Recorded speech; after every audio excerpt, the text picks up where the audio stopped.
Money affects every part of life, but most people don't know why they spend, save, or invest the way they do. Money is something we all deal with, but most people just don't understand it. The Psychology of Money by Morgan Housel breaks down how mindset affects wealth. Interestingly, what's surprising is that Bible has taught these lessons thousands of years ago. Today, we will explore 10 lessons which I have learned from the psychology of money, which will just change the way how you think about wealth. The first one, save for the unknown. We all know someone who lives paycheck to paycheck and suddenly struggles when their car breaks down or lose their job. We don't know what the future holds. Imagine you're earning well and instead of saving up, you just spend everything. One day, an emergency comes, hospital bills, house repairs, or a job loss. What happens then? Panic, debt, and stress. Money isn't just for spending, it's also for saving up for the emergencies that can happen any moment. Opportunities just come unexpectedly. Proverbs 21 verses 20. The wise store up choice food and olive oil, but fools gulp theirs down. In Genesis 41, Joseph advised Pharaoh to store grain during good years. When the famine hit, the Egypt survived. And so the first lesson is don't just save for planned expenses, save for the unexpected. The second one, avoid lifestyle inflation. You get a salary hike. Instead of saving some of them up, you upgrade your car, buy expensive clothes, and eat out more. And before you know it, you're earning more, but you're still broke. When people start earning more, they start spending more. But the Bible teaches contentment. 1 Timothy 6 verses 6 to 8. But godliness with contentment is great gain. For we brought nothing into the world, and we can't take nothing out of it. But if we have food and clothing, we will be content with that. Jesus told a story about a rich man who had an abundant harvest. Instead of using his wealth wisely or sharing, he built bigger barns to store it, thinking he could relax and enjoy life. But that night, God said, "You fool,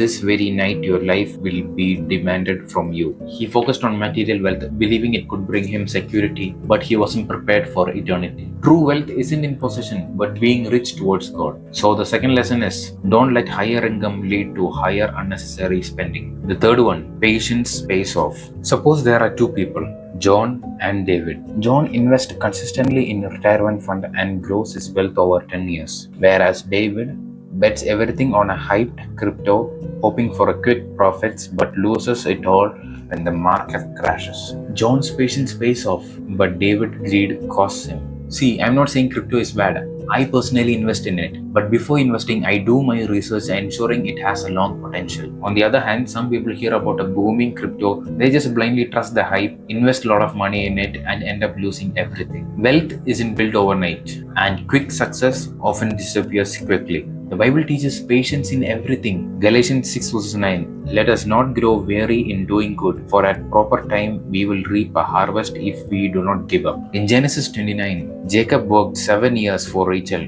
got rich and worked another 7 years, but his patience led to a blessing. The best things take time, so does wealth. So the third lesson is true wealth grows over time. Don't chase get rich quick schemes. The fourth one, don't try to time the market. Ever met someone who keeps waiting for the perfect time to invest but never does? Or someone who rushes into stock at its peak and hoping for some gains? Many try to predict the market, but Bible warns against overconfidence and such decisions. And again, I'm not against trading or anything, but many people enter this industry thinking they can be millionaires just by predicting the market. In reality, they lose all their money. Proverbs chapter 27 verses 1. Do not boast about tomorrow, for you do not know what a day may bring. In Exodus 16, God provided manna for Israelites, instructing them to take only what they need. But some hoarded extra, fearing they might not have enough later. The next day, the excess manna spoiled. Like the Israelites, many people hesitate or overthink financial decisions, trying to predict the perfect moment to invest. They either wait long and miss good opportunities or act out of fear and make poor choices. Consistency and discipline matter more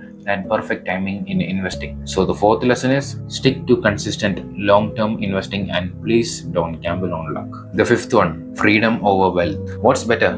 Making a lot of money and being trapped in a stressful job, or earning enough but having time for your family and your passions? The goal isn't to be rich, it's to be free. You should see money as a tool and not a master to serve. The Bible warns against serving money. Matthew 6 verse 24. You cannot serve both God and money. Look at King Solomon in 1 Kings chapter 3. He could have asked God for money, but he asked for wisdom. In return, God gave him both. Many people chase money so hard that they lose their peace. So, the fifth lesson is money should be a tool for freedom and not a trap.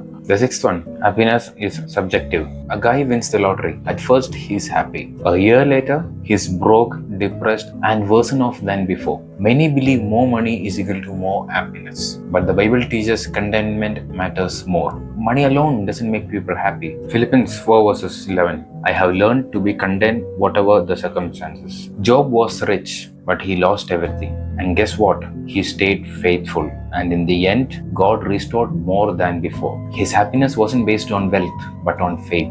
So the sixth lesson is money can't buy lasting joy. Contentment comes from within. The seventh one, the danger of overconfidence. Have you ever seen someone take a huge financial risk just because they thought they are too smart to fail? Maybe they borrowed a big money for a business and lost everything. Many financial mistakes comes from pride and thinking we know everything. Pride leads to bad financial decisions. Proverbs 6 verse 18. Pride goes before destruction. Never assume you know everything. Financial mistakes comes from thinking you are always right. The seventh lesson is stay humble in financial decisions. Listen, learn, and adapt.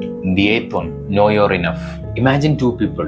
One makes 50,000 per year but is debt free, stress free, and really happy. The other one makes 200,000 per year but has loans, no savings, and is always stressed. Who is richer? Of course, the one who earns 50,000 per year. Society always pushes the idea that more money is way better. Chasing more money without purpose leads to emptiness. But the Bible teaches balance. Proverbs 30 verse 8 and 9. Give me neither poverty nor riches, but only my daily bread. Paul in Philippians 4 learned to be content in wealth and poverty. If you don't define your enough, you will never stop chasing. The lesson, stop running after more and figure out what's enough. The Bible and psychology of money teaches the same lesson. Financial wisdom is just not about money. It's about how you use it, being responsible, and knowing you're enough. So what kind of wealth you are building? One that fades away or one that lasts? All glory to God.